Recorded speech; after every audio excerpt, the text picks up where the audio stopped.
Question में अपने को दिया गया है कि मीना के पास 2000 रुपए निकालने के लिए वो बैंक गई। मीना बैंक गई, अब बैंक में जाएगी तो कैशियर के पास जाएगी, तो जो खजांची जिसको बोला जाता है, जो कैशियर होता है, जो पैसे लेने वाला होता है, उसने उसको कहा, मीना ने कहा खजांची को मेरे को 2000 रुपए निकलवाने हैं। 2000 रुपए में मेरे को वो पैसे निकलवाने जिसमें एक तो ऐसे नोट होने चाहिए जिसमें 50 के, दूसरे नोटों के प्रकार के वो कितने होने चाहिए, किसके होने चाहिए, 100 के। तो अपने पास अपने को 2000 रुपए लेने हैं और उसमें 100 और 50 के नोट होने चाहिए। तो अपने को ये आइडिया नहीं कि कितने 50 के होंगे और कितने 100 के होंगे। उसके लिए अपन करेंगे सबसे पहले हल में अपन मानेंगे। तो हल में सबसे पहले अपन मानेंगे, माना कि रुपए 50 के नोटों की संख्या, नोटों की संख्या क्या मान लिया हमने, x। अब रुपए कितने, 100 के नोटों की संख्या कितनी है, 22। अब देखिए मीना के पास पहली शर्त के अनुसार 100 और 50 के नोटों की संख्या कितनी हो जाएगी, प्रश्नानुसार लिखेंगे परिस्थिति टेस्ट।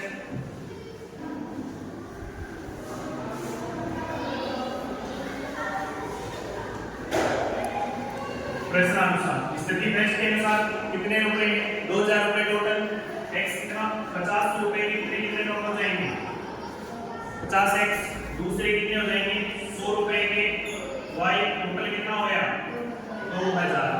अब देखिए इसमें से हम कॉमन ले सकते हैं ना, कितने रुपए कॉमन ले सकते हैं, 50, ये हो गया x प्लस 100, 2y, कितने क्या आ जाएगा, 2y। क्यों हुआ, क्योंकि 50 का भाग लग रहा है जिसको कॉमन ले रहे हैं, बराबर कितना आ गया, 2000। अब इस 50 से इस 2000 को काटोगे अपने पास इधर क्या आ जाएगा, 40, ये हो गया x प्लस 2y। देखो 0 से 0 कट गया, 200 में 50 का भाग दे दिया, 40 आ गया, जिसको कह दिया समीकरण नंबर 1। अब स्थिति कौन सी है अपने पास, स्थिति सेकंड है ना, स्थिति सेकंड स्थिति कह रही है कि मीना के पास कुल कितने नोट है, 25। तो अपन कहते हैं प्रश्नानुसार x प्लस y बराबर कितने हो गए, 25, समीकरण नंबर। अब देखो यहाँ अब अपने को पता है कि समीकरण 1 में से समीकरण 2 क्या कर देंगे, अपन घटा देंगे, क्योंकि यहाँ पर दोनों वेरिएबल क्या है, सेम है ना, x है, तो गुणांक भी सेम होने की वजह से अपन कर देंगे समीकरण 1 में से समीकरण 2 घटाने, जैसे अपन घटाएंगे तो अपने पास वैल्यू क्या है, x प्लस 2y बराबर कितना है, 40, दूसरा है x प्लस y बराबर 25। घटाएंगे तो चीज बदलेंगे ना, देखो ये कट गया, इधर क्या बचा अपने पास, y, और इधर क्या है अपने पास, 15। y की वैल्यू कितनी आ गई, 15। अब y का मान समीकरण 2 में रखते हैं,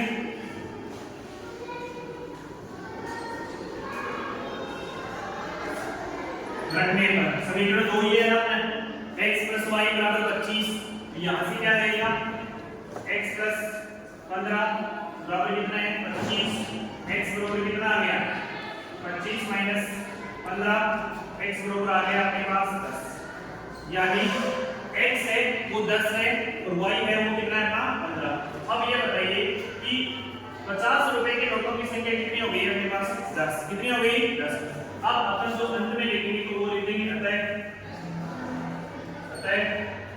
कितना, x का मान कितना था, 10 नोट होंगे, कितने नोट होंगे, 10, दूसरा y कितना है, 15, ये अपना क्या रहेगा,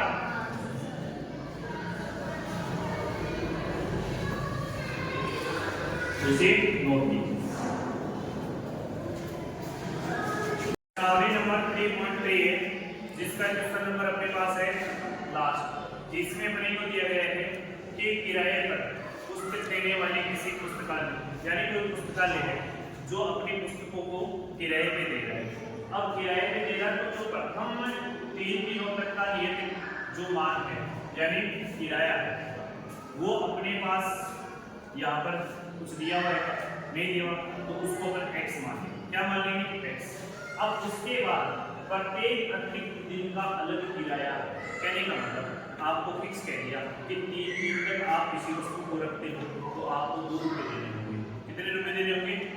तो 3 दिन तक तो आपका 2 रुपए लगेगा, लेकिन जैसे ही 3 से चौथा दिन हो गया तो उसका एक्स्ट्रा चार्ज आपको बता दिया जाएगा कि भी 4 रुपए लेंगे या 5 रुपए लेंगे। ठीक है, इसमें अपने को जो किया गया है वो प्रथम यानी शुरू के 3 दिनों तक तो अपना जो किराया है वो क्या हो जाएगा? x। तो अपना लिख देंगे हल में सबसे पहले पर्सन के अनुसार दिया हुआ मान लेंगे ना, माना कि प्रथम 3 दिनों का नियत किराया। अब किराया किसमें होगा? रुपए में होगा। इकाई क्या लगानी होगी? रुपए x। अब अपने को ये कह रहा है कि इसके प्रत्येक अतिरिक्त दिन का अलग किराया, तो अतिरिक्त दिन का किराया 3 दिनों के अतिरिक्त किराया कितना होगा? y। कितना होगा? y।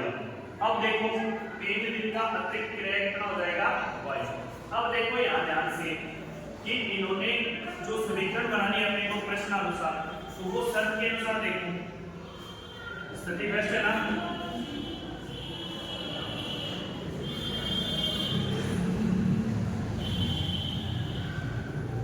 प्रश्नानुसार स्थिति प्रश्न क्या कह रही है? जो सरिता है ना उसने 7 दिनों तक के पुस्तक रखी, यानी पुस्तकालय ने पुस्तक किराए पे सरिता को दी और सरिता ने अपने घर जाके उस पुस्तक को रखा। तो वो पुस्तक कितने दिनों तक उन्होंने पढ़ी? 7 दिन। लेकिन उसने 3 दिन का नाम लिया था, तो 3 दिन के लिए उसका चार्ज कितना लगा? x। अब उसने 7 दिन उपयोग में ली तो उसको x है वो किराया अतिरिक्त किराया अदा नहीं करना पड़ेगा। वो कितने दिनों का नहीं करना पड़ेगा? 3 दिनों का नहीं करना पड़ेगा। बाकी अतिरिक्त किराया कितने दिनों का करना पड़ेगा? उसको 4 दिन का करना पड़ेगा, क्योंकि 7 में से प्रति 3 दिन क्या करती है? लेस। अब अपने पास यहाँ क्या हो जाता है इसका प्रश्नानुसार? पहली शर्त क्या हो गई? x। दूसरा क्या हो जाएगा? 4y बराबर टोटल कितना अदा किया उसने? 27 रुपए दिए ना, तो 27 रुपए 27 आ जाएगा, जिसको समीकरण नंबर क्या दे देंगे? 1। अब स्थिति सेकंड आ जाएगी आपके पास, ये सरिता के लिए था और स्थिति सेकंड ये सरिता के लिए है, तो यहां लिख देना सरिता के लिए, सरिता के लिए। अब ये किसके लिए है? अगला सुशी के लिए, तो सुशी के लिए अपने पास देखो नियत किराया का सेम रहेगा, दोनों कैंडिडेट के लिए x रहेगा प्लस इसने कितने दिन पुस्तक रखी? 5 दिन। इसने 5 दिन रखी तो इसको अतिरिक्त किराया कितने दिन का अदा करना पड़ेगा? 2 दिन का। इसके पास क्या जाएगा? 2y बराबर कितना रुपए दिया इसने? 21 ये हो गया समीकरण नंबर 2। अब देखो बड़ी वैल्यू इसमें है ना 27 और इसमें 21, तो समीकरण 1 में से समीकरण 2 क्या कर देंगे? समीकरण विलोपन विधि से करें। समीकरण 1 को समीकरण 2 में से घटाने पर घटाइए x प्लस 4y बराबर कितना है? 27। x प्लस 2y बराबर कितना है? 21। जैसे ही घटाओगे ये माइनस, ये भी माइनस और ये भी माइनस, कट जाएगा। इधर कितना बचा आपके पास? 2y। इधर कितना बचा? 2 से काटा, y का मान कितना आ गया आपके पास? 3। y का मान समीकरण 1 में लिख देंगे। y का मान समीकरण 1 में रख देंगे।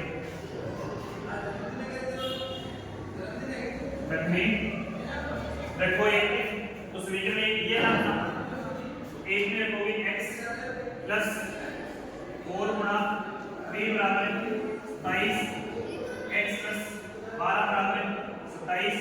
x की वैल्यू कितनी आ गई आपके पास? x बराबर कितना आ गया? 27 माइनस 12 यानी 15 आ गया ना। x बराबर कितना आ गया? 15। अब अपने को क्या है, 3 दिन का नियम क्या है, अपने पास कितना जाएगा? 15 रुपए। और अतिरिक्त किराया कितना जाएगा अपने पास? 3। अतिरिक्त किराया कितना जाएगा? 3। अब लिखते हैं, यहाँ तक लिखने के बाद अपन इस माना को हटा देंगे। हम लिखने कहते हैं प्रथम 3 दिन का किराया कितना है? x का मान कितना है? 15। और y का मान कितना है? 3। ये अपना क्या हो गया? तो आशा करता हूँ ये क्वेश्चन आपको अच्छे से समझ में आया होगा।